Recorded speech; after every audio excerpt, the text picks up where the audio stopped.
Tuna, ओ tuna, tuna, कुआड़े गल तुमे? शीघ्र आस मो पाखकू। हाँ टुनी, कौन है कि मते काहेकि डाकुथिल? से डाकू कालू काऊ सानू को घरे गंडगोल करुछि परा। मु टिके देखुथिली काले आम घर आड़ू चली आसीबनी तो। काहींकि डाकुथिली? आजी कौन तुमे आहार आनिबा पाई जीवनी कि? केते बेଳ हेलानी तुमे जानी पारुना बोधे नुहे? जाओ शीघ्र दाना आनी आसीबो। से डाकू आम घर को आसीबनी। तुमे एबे जाओ, तुमे जमारू भी डर नाही।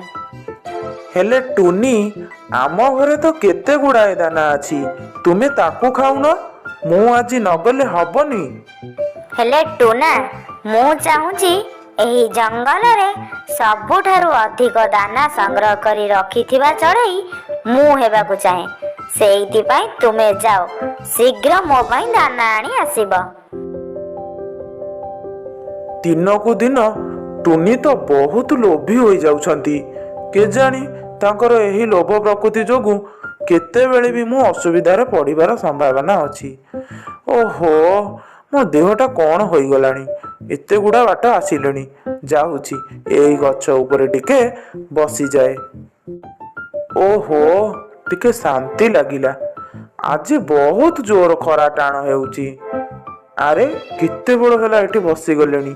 जाउछि देखे केउटू दाना न नेकी गले तो आज टुनी मते घरे पुरेई देबेनी।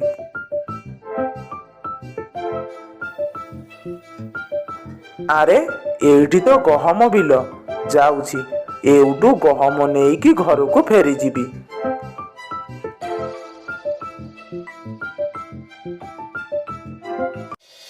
अरे साडू तो ताकू कालू काऊर ग्यांग आसुछंती। सेमाने जदि मोते एबे देखिदेबे ताहेले तो मोते माड़ मारी मो पाखरु मो दाना छड़ेई नेइकी चली जिबे। जाउछि एइठी कोउठी लुचि जिबी। कालू काऊ तो मोर प्राण भय। निज जीवन बंचाई एठारे लुचि रहिबाटा ठीक हेबो। जाउछि सेही गछ मूले दाना को रखी देई लुचि जिबी। सेमाने चली गले तापरे मु घरकू जिबी।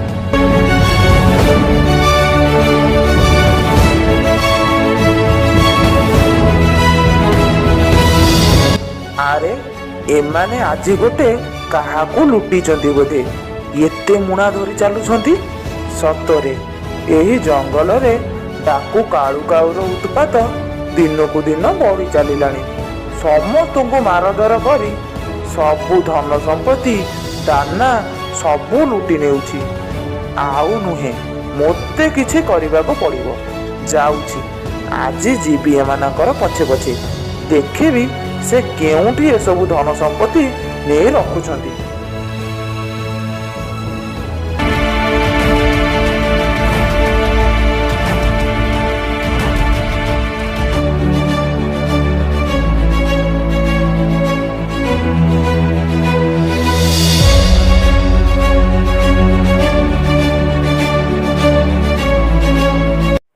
खोली जाए सिलसिला, खोली जाए सिलसिला।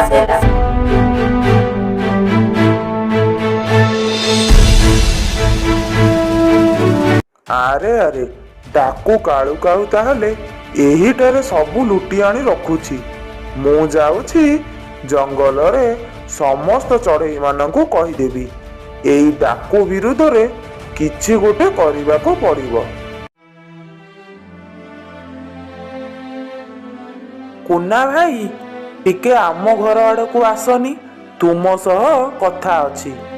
हौ चाल टुना, मु तो पछे पछे जाउछि। सानू, तुमे टिके आम घर को आसनी, तुम सह जरूरी कथा अछि। हाउ चाल टूना, मु जाउछि। टूना चढ़ई जंगलर समस्त चढ़ई माननकू तांको घर पाखकू डाकी आनिला। समस्ते आसी पहुँचिले। सानू चढ़ई टूना को पचारिला, अरे टूना, तुमे जंगलर सबु चढ़ई माननकू डाकी एकाठी कौन पाई करिछ? कौन होइछि कि कुह हमकू? सुण समस्ते, आजी कालू काऊर आडा मु देखिकी आसीछि। ସେ ସେଠାରେ ବହୁତ ଧନ ଗଚ୍ଛିତ ରଖିଛି। ସେମାନେ ସମସ୍ତେ ଆମ୍ଭମାନଙ୍କ ପାଖରୁ ଆମର ଧନ ସମ୍ପତ୍ତିକୁ ଛଡ଼ାଇ ନେଇ ଆମକୁ ମାଡ଼ ମାରି ସେଠି ସବୁ ନେଇ ରଖିଛନ୍ତି। ମୁଁ ଆଜି ସେମାନଙ୍କ ପଛରେ ଲୁଚି ଲୁଚି ଯାଇ ଦେଖି ଆସିଛି। ଯଦି ଆମେମାନେ ସମସ୍ତେ ମିଳିମିଶି କାଳୁ କାଳୁ ସହିତ ଲଢ଼େଇ କରିବା ତାହେଲେ ଆମେ ତାକୁ ନିଶ୍ଚୟ ହରାଇ ପାରିବା। ତାର ଅତ୍ୟାଚାର ଆଉ ସହି ହେବ ନାହିଁ। ମିଳିମିଶି ଯେଉଁ କାର୍ଯ୍ୟ କରାଯାଏ ତାହା ସହଜ ହୋଇଥାଏ। କ'ଣ କହୁଛ ସମସ୍ତେ? ହଁ ହଁ ଟୁନା, ଆମେ ତୁମ ସହିତ ଅଛୁ। ଆମକୁ କ'ଣ କରିବାକୁ ପଡ଼ିବ ତୁମେ ଖାଲି କୁହ। ଏହାପରେ ସମସ୍ତ ଚଢ଼େଇ ଆଲୋଚନା କରି ଯୋଜନା ପ୍ରସ୍ତୁତ କଲେ କିପରି ଡାକୁ କାଳୁ କାଉ ଓ ତାର ଗ୍ୟାଙ୍ଗର ସମସ୍ତ କାଳୁ କାଉ ମାନଙ୍କୁ ମାରିପାରିବେ। ଏହାପରେ ସମସ୍ତେ ନିଜ ନିଜ ଘରକୁ ଚାଲିଗଲେ।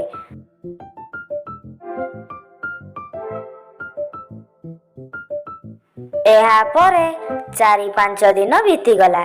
ଡାକୁ କାଳୁ କାଉ ଓ ତାର ଗ୍ୟାଙ୍ଗର ସବୁ କାଳୁ କାଉ ମାନେ ଆସି ପହଞ୍ଚିଗଲେ।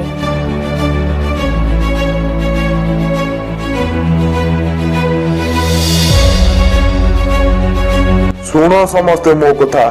ଆଜି ଆମେ ଟୁନା ଚଢ଼େଇର ଘରେ ଆଟାକ୍ କରିବା ଆଉ ତା ଘରେ ଥିବା ସବୁ ଧନ ସମ୍ପତ୍ତି ଲୁଟି ନେବା। ଚାଲ ଏଥର ଟୁନା ଚଢ଼େଇ ଘରକୁ। ଏହାପରେ ଡାକୁ କାଳୁ କାଉ ଟୁନା ଚଢ଼େଇ ଘରେ ପଶି ଟୁନା ଓ ଟୁନିକୁ ମାରଧର କରିବା ଆରମ୍ଭ କରିଦେଲା। ଏହି ସମୟରେ ଜଙ୍ଗଲର ସବୁ ଚଢ଼େଇ ମାନେ ଆସି ଟୁନା ଘରେ ପହଞ୍ଚିଗଲେ ଏବଂ ସେମାନଙ୍କ ସହିତ ଲଢ଼େଇ କଲେ। ଡାକୁ କାଳୁ କାଉ ଓ ତାର ଗ୍ୟାଙ୍ଗର ସବୁ କାଳୁ କାଉ ମାନଙ୍କୁ ମାରିଦେଲେ। ଧନ୍ୟବାଦ ସବୁ ଚଢ଼େଇ ମାନଙ୍କୁ।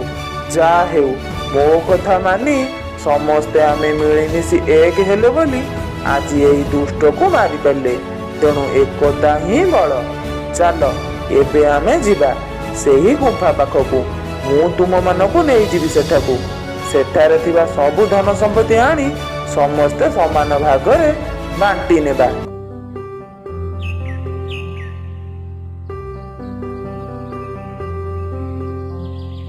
ଆରେ ଟୁନା, ଏଇ ଗୁମ୍ଫା ତ ବନ୍ଦ ଅଛି।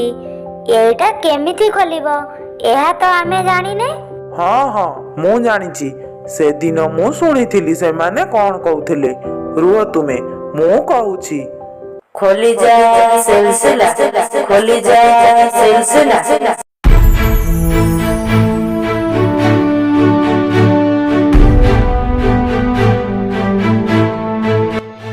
ଆରେ ଟୁନା, ଏଠି ତ ବହୁତ ସୁନା ଗହଣା ଧନରତ୍ନ ଅଛି। ଏ ମା, ଚାଲ ସବୁ ବୋହି ନେବା। ଏହାପରେ ସବୁ ଚଢ଼େଇ ମାନେ ସେହି ଧନରତ୍ନକୁ ସମାନ ଭାଗରେ ପରସ୍ପର ମଧ୍ୟରେ ବାଣ୍ଟି ନେଲେ ଏବଂ ଖୁସିରେ ଜୀବନ ଯାପନ କଲେ।